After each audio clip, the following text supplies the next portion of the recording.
छठा मंत्र अग्नि सूक्त का। देखिए, इसके पहले 5 मंत्र हो चुके हैं।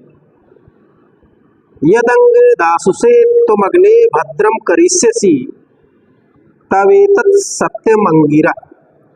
ये छठा मंत्र है अग्नि सूक्त का। यदंग दासुषे त्वमग्ने भद्रम करिष्यसि तवेतत् सत्यम अंगिरा।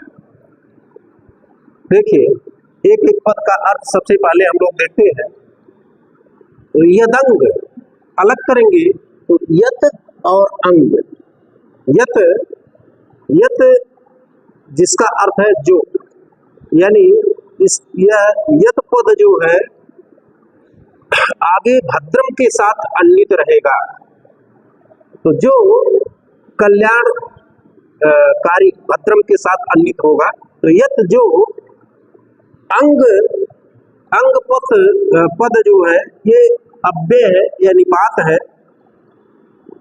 इस अव्यय पद का प्रयोग आह्वान करते समय यज्ञ में देवताओं का आह्वान करते समय या आमंत्रण के अर्थ में जो है किया जाता है।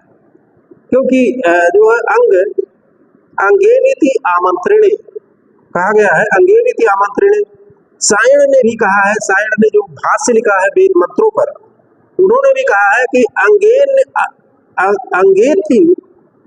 अंगेत अभिमुखो करणार्थे निपाता। तो अभिमुख यानी आह्वान करने के अर्थ में जो है इसको लिया है। तो अंग अग्नि ये इसके साथ जुड़ जाएगा। अंग अग्नि संबोधन है कि हे अग्नि। यत का अर्थ हो गया जो, अंग अग्नि का अर्थ हो गया हे अग्नि देवता, यानी आह्वान करने के अर्थ में। तो हे अग्नि देवता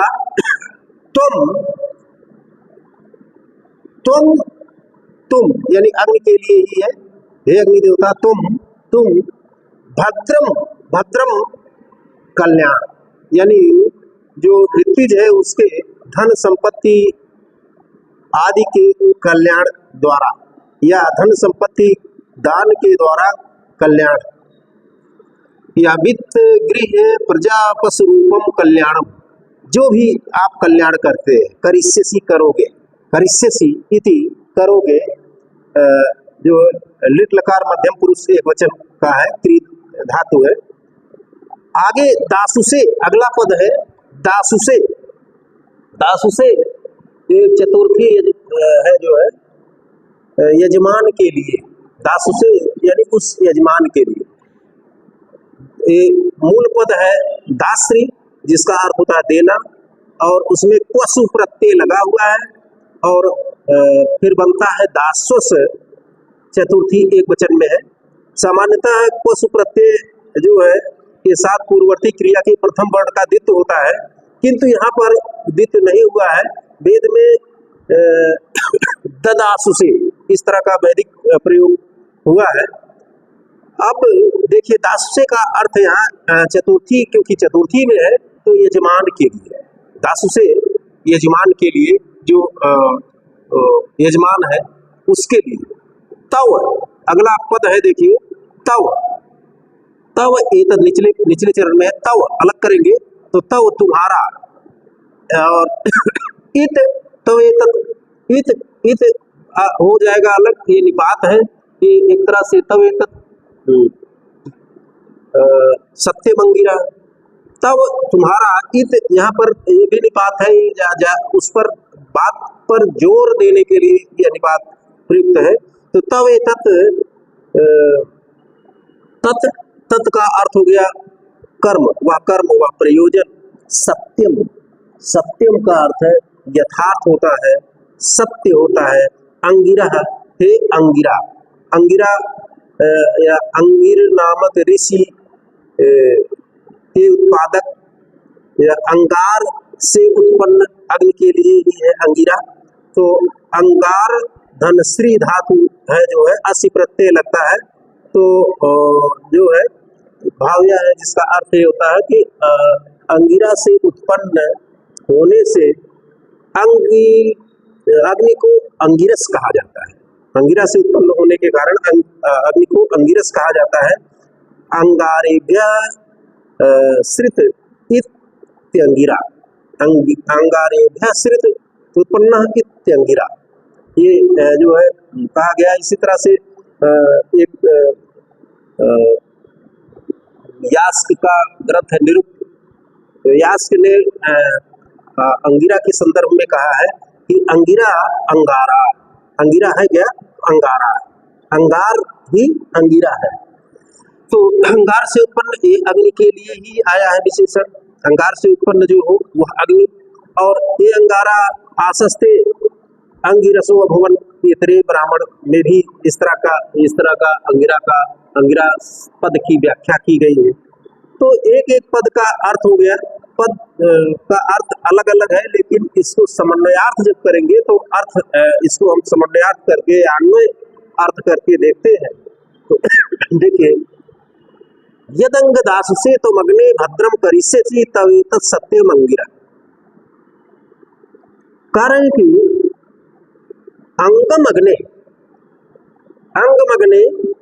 अंगमग्ने तुम दासु से यद भद्रम करिष्यसि तत ही अंगिरा या अंगिरा तव इत सत्यम। इस तरह से अगर अन्वय करते हैं तो अर्थ देखिए, अंगमग्ने, अंग अग्नि, हे अग्नि देवता, यह संबोधन है किसका, अग्नि का। तो हे अग्नि देवता,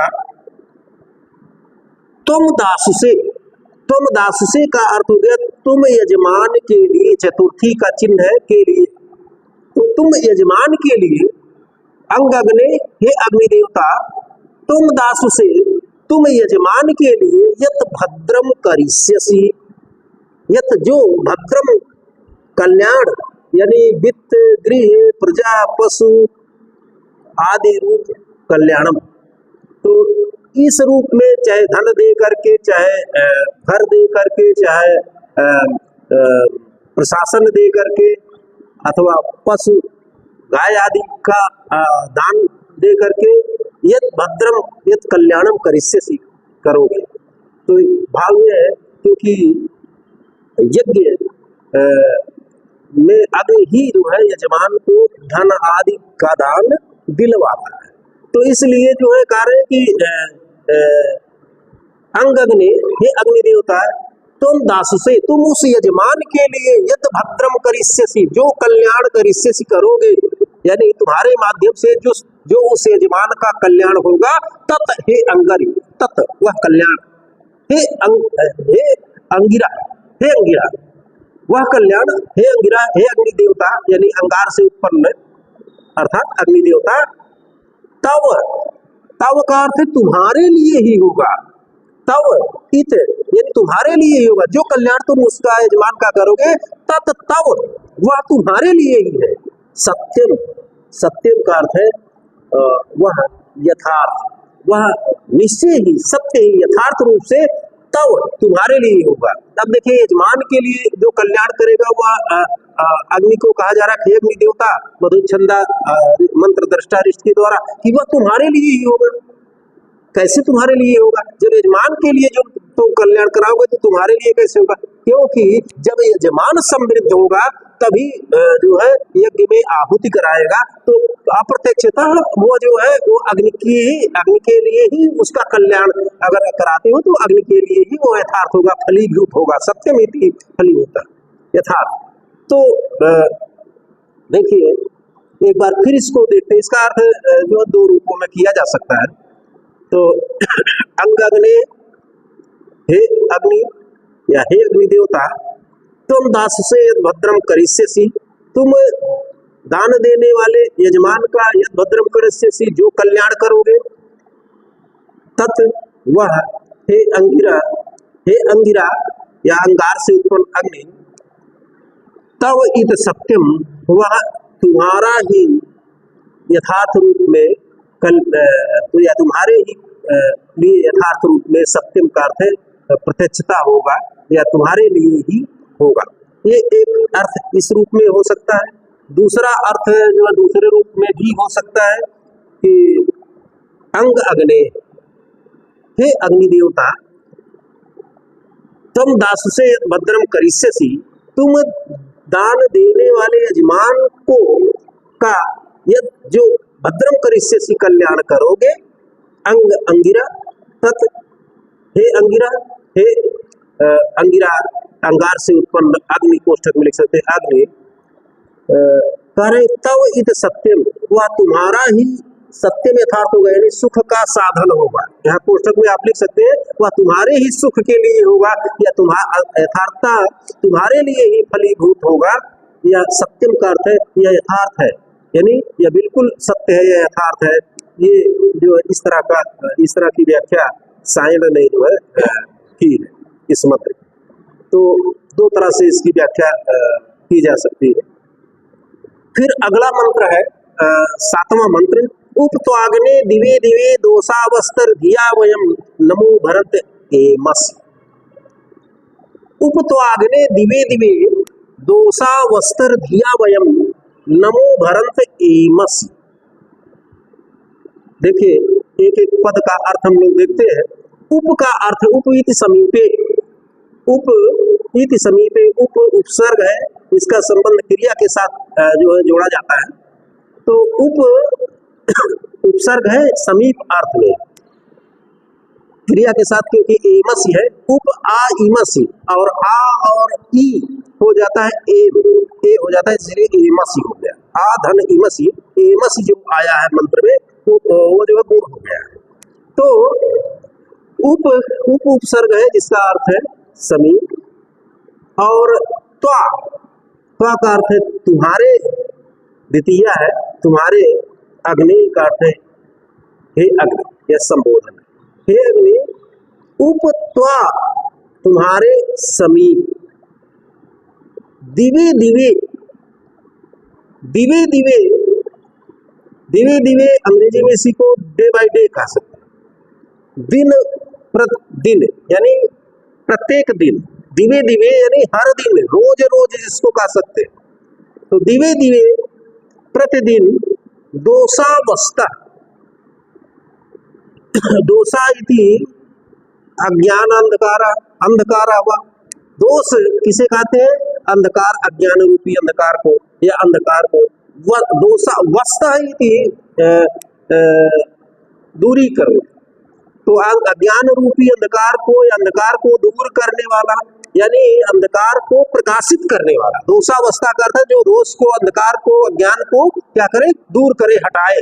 तो दोषावस्था का अर्थ हो गया अंधकार को आलोकित करने वाला, प्रकाशित करने वाला।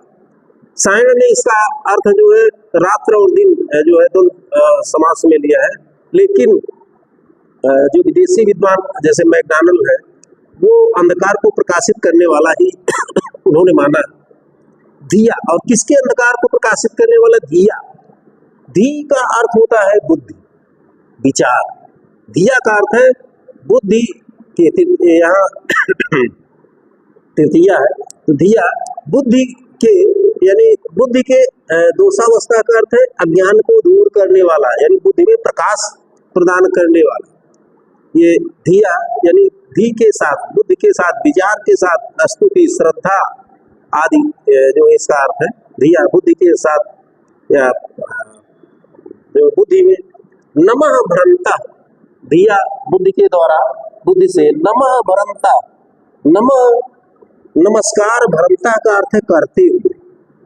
ब्री जो है धारण अर्थ में आता है, धारण करना, सर्ति प्रत्यय लगा हुआ है, ब्री धातु से सर्ति प्रत्यय। तो नमः भ्रंता नमस्कार करते हुए, आ इमसी, एमसी, आ वहां से आ गया इमसी, जो पहले देखा था, आ इमस गुण हो गया तो एमसी हो गया। आ इमस, एमस, एमस का अर्थ है हम तुम्हारे समीप। उप आ एमसी, उप पहले था, उप तुम्हारे, आ एमसी समीप में आते हैं, तुमको नमस्कार करते हुए तुम्हारे समीप में आते हैं। एक एक पद का जो है व्युत्पत्तिक अर्थ हो गया। अब इसको हम लोग एक बार फिर देखते हैं। मंत्र है जो है कि उपत्वाग्ने दिवे दिवे दोषावस्तर धिया वयम नमो भरंत एमसी। दोषावस्था अग्ने, हे अग्नि देवता, अग्नि इति संबोधन है। हे अग्नि देवता, दोषावस्था अंधकार को आलोकित करने वाले, अग्नि हे अग्नि देवता, यानी अंधकार को आलोकित करने वाले, यानी अंधकार को प्रकाशित करने वाले, अंधकार को दूर करने वाले, अग्नि हे अग्नि देवता। वयम वयम हम सब, यानी हम लोग, हम ऋत्विजगण, यजमान लोग। तो वयम से तात्पर्य ऋत्विज, यजमान आदि। तो वयम या ऋत्विज, यजमान, नरा, मनुष्य, हम सभी मनुष्य। तो दोषावस्था अग्नि, हे अंधकार को दूर करने वाले, अंधकार को आलोकित करने वाले अग्नि, अग्नि देवता। वयम का अर्थ है हम सब ऋत्विज या यजमान गण, मनुष्य। दिवे दिवे, दिवे दिवे का अर्थ है प्रतिदिन। दिया, दिया का अर्थ है बुद्धि के द्वारा, तृतीया, बुद्धि से, अपनी बुद्धियों से, अपने ज्ञान के द्वारा, अपनी बुद्धि के द्वारा। नमः भरंत, तुमको नमस्कार करते ही, तो तुम्हारे उप आएमस, आइमस, तुम्हारे समीप में आते। तो ये जो है इस मंत्र का अर्थ हुआ